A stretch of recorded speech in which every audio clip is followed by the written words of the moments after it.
可分開應要淡漠，你找到你伴侶，重臨舊情景，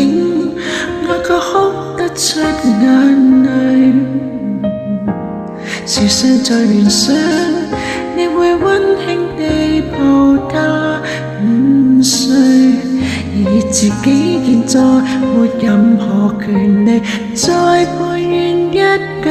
再沒勇氣披向你講舊事，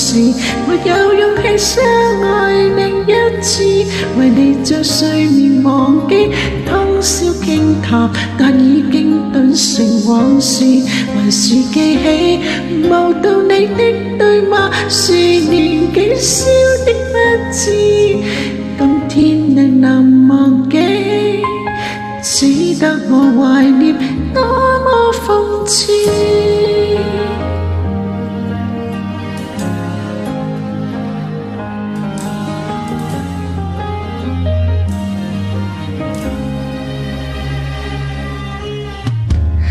輾轉反側，相愛沒默，要把你印象減退，曾對舊人嗎？我卻開心得大恐懼。年月是流水，我也想識一個成長伴侶。查到或許是對象，面容人貌也似你少許。我再沒勇氣向你講舊事，沒有勇氣相愛另一次，為你將睡眠忘記，通宵傾談，但已經傾成往事，還是記起無道理的對罵，是年紀小的不智，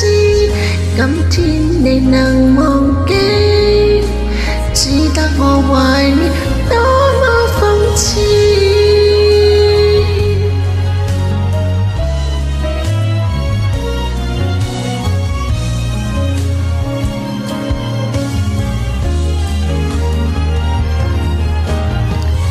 如何逃避這戀愛故事，仍然說得多細緻，重複的震撼，餘震未停止。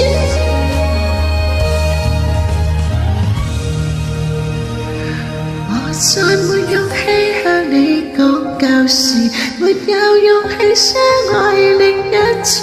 為你將睡眠忘記，通宵傾談，但已經頓成往事，還是記起無道理的對罵，如年紀小的不智，今天再回頭看這一個男孩子，我怕面對你說到生活時，後悔過往的幼稚爭議，沒有的冬日樹枝，斷壞歡騰，亦已經並無意義。談話到此，遺憾到此結論，是回憶終於終止，擠擠地難忘記，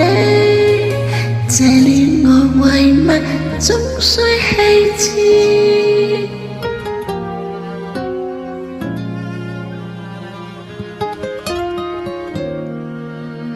再可可個日子。